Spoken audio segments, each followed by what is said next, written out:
नमस्कार शेतकरी मित्रांनो.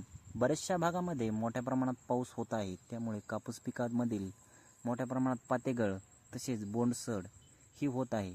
त्यासाठी एक अत्यंत महत्त्वाची फवारणी आपल्याला या ठिकाणी घ्यायची आहे. या फवारणीमध्ये आपल्याला रॉनफिन घ्यायचा आहे, त्याचसोबत आपल्याला डेनेटॉल घ्यायचा आहे आणि ज्या सरकीची हाईट ही आपल्या खांद्यापेक्षा जास्त झालेली आहे, तसेच काही सरकी ही डोक्याला लागत आहे, अशा ठिकाणी आपल्याला चमत्कार घ्यायचा आहे 30 ml प्रति पंप याप्रमाणे, जेणेकरून आपल्या कापूस पिकाची अनावश्यक वाढ या ठिकाणी थांबेल आणि आपल्या कापूस पिकामध्ये पात्याची संख्या पुन्हा लागण्यास मदत होईल.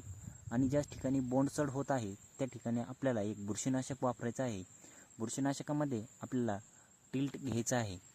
या सर्व एकत्रित मिक्स करून या ठिकाणी आपल्याला आपल्या कापूस पिकाला ही फवारणी थोडीफार उघडीक मिळाल्याच्या नंतर या ठिकाणी घ्यायची आहे. अशाच नवनवीन माहितीसाठी चॅनलला सबस्क्राईब करा आणि बेल आयकॉन ऑन करा. धन्यवाद शेतकरी मित्रांनो.